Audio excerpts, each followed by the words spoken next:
ณัฐวัฒน์นาโศกมาจากมุกดาหารเรียนคณะวิทยาศาสตร์และวิศวกรรมศาสตร์ภาควิชาเครื่องกลและการผลิตชั้นปีที่ 3นิติพัฒน์พลเหลือมาจากจังหวัดนครพนมเรียนคณะวิทยาศาสตร์และวิศวกรรมศาสตร์ภาควิชาวิศวกรรมเครื่องกลและการผลิตชั้นปีที่ 3แก้วตาละพักดีมาจากจังหวัดกาฬสินธุ์คณะวิทยาศาสตร์และวิศวกรรมศาสตร์ภาควิชาวิศวกรรมเครื่องกลและการผลิตชั้นปีที่ 3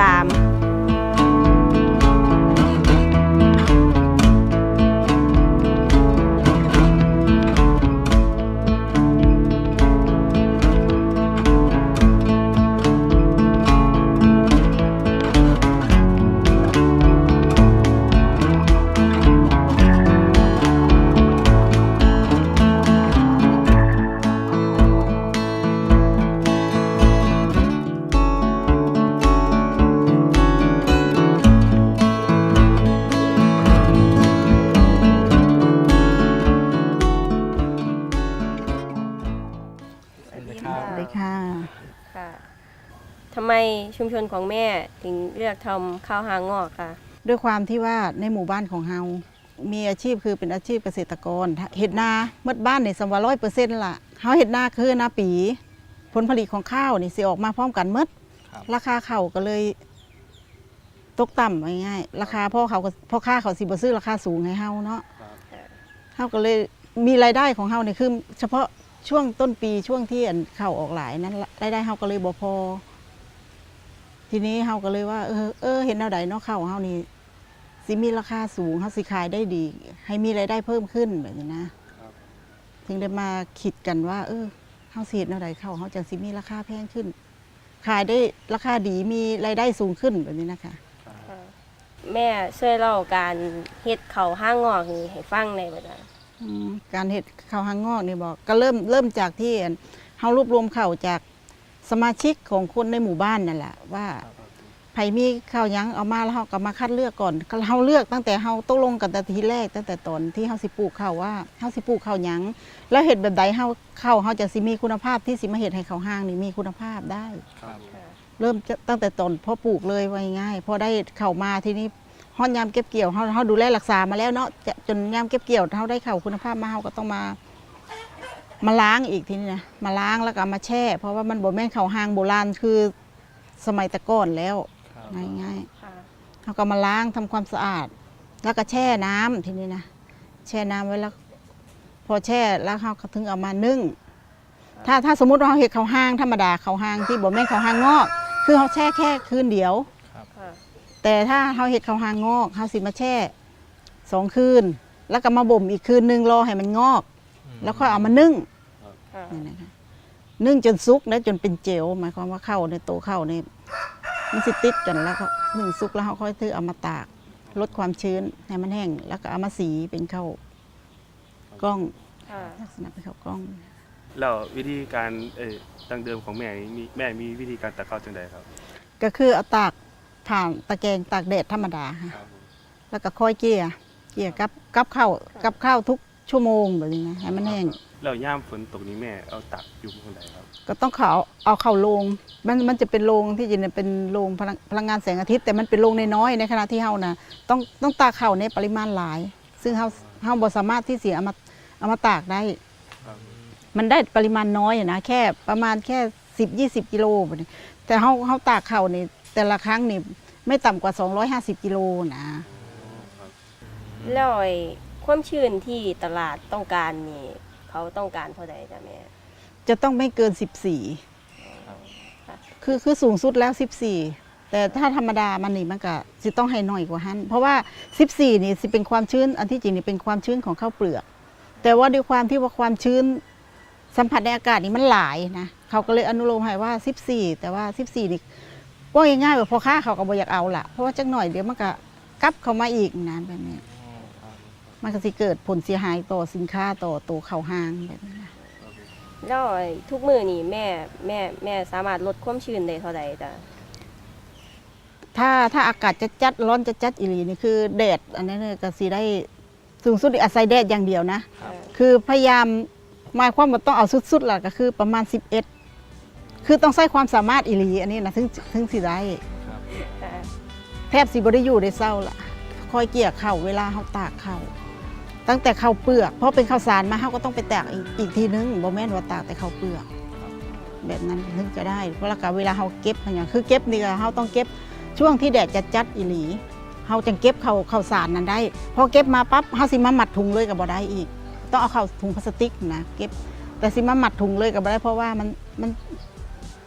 นสิระเหยออกมาอีกนะความชื่อว่าคือความการคลายตัวของข้าวง่ายๆเขาก็ต้องมารอ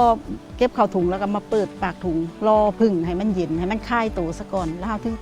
คือต้องดูแลทุกขั้นตอนนะง่ายๆดูแลอย่างนั้นเลย แล้วปัจจุบันนี้แม่มีใช้วิธีใดในการตากข้าวครับ ตากข้าวเดี๋ยวนี้ก็คือไส้แดดคือเก่าปัญหาในการตากข้าวนี่ก็พบอยู่เพราะว่ามันด้วยความที่มันมีความชื้นสูงอะไรเวลาเขาตากเนาะตากนี่คือเขาต้องใส่ตากทั่วไปนี่ตะแกรงใส่ตะแกรงตากพึ่งทั่วไปนี่เขาต้องใช้แรงงานคนคือต้องคอยเกลี่ยทุกชั่วโมงแบบนี้นะคะ แล้วแม่มีวิ วิธี ธีแก้ไข แก้ เบื้องต้นนะครับ เบื้องต้นเดี๋ยวนี้มันก็คือยังใช้แรงงานคนคือเก่าเพราะเขาพึ่งเนี่ยเขาต้องเขาสิเฮ็ดอย่างอื่นบ่ได้เลย ถ้าเขาบ่กลับเข้าเขาสิบ่งามเวลาเขาสีออกมามันสิบ่มีคุณภาพ เพราะฉะนั้นเราก็ต้องได้ใช้แรงงานคนคือเก่าเพราะว่ามันต้องกลับเดี๋ยวข้าวมันต้องกลับ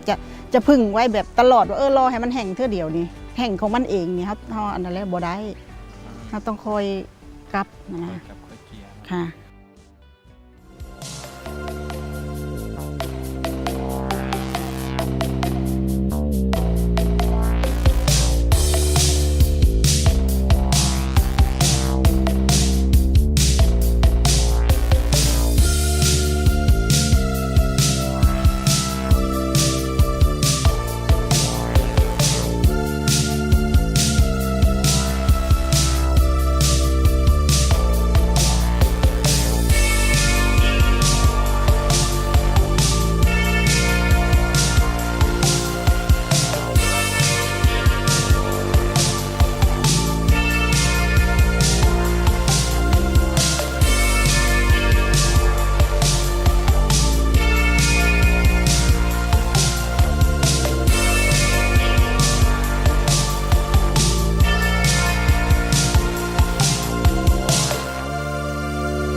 แล้ว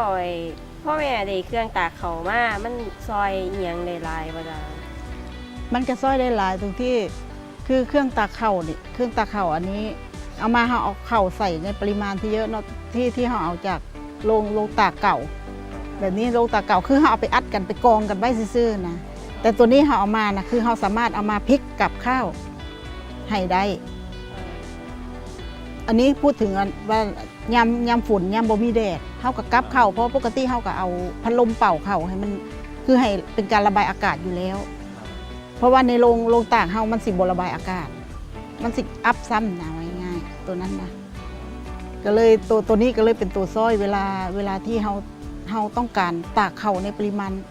เยอะๆเป็นการลดความชื้นได้ระดับหนึ่ง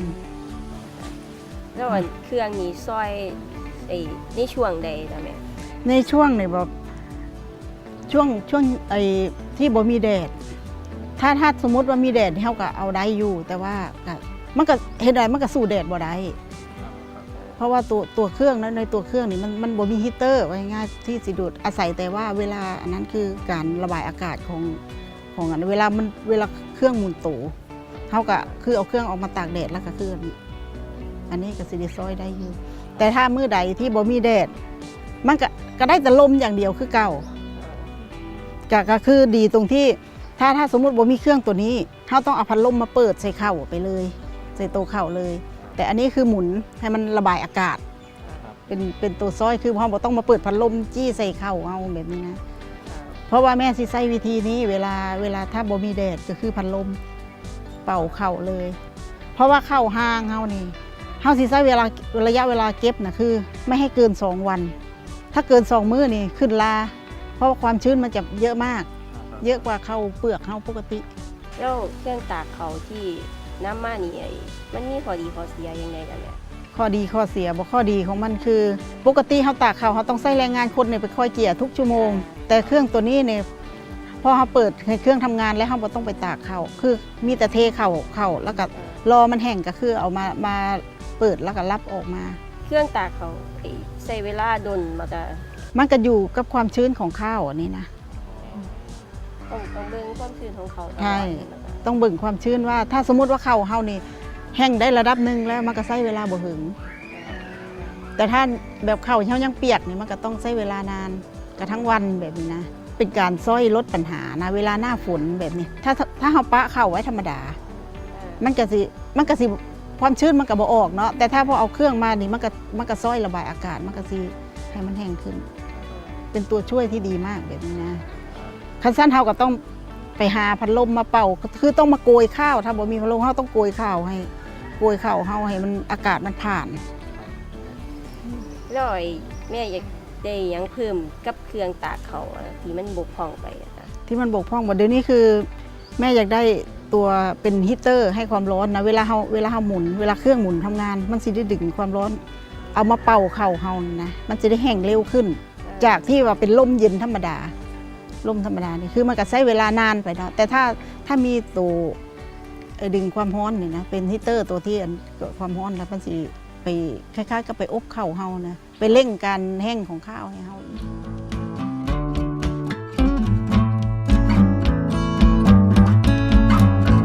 ข้อดีของนี่ก็คือลดความชื้นได้เยอะแล้วก็ลดการสูญเสียคือบางล็อตเราได้ทิ้งหมดทั้งล็อต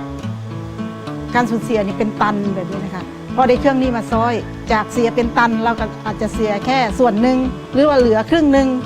แบบนี้แล้วก็ลดแรงงานคนจากที่เราใช้คน 3-4 คนแล้วก็เหลือคนเดียวคือมาดูแลเครื่อง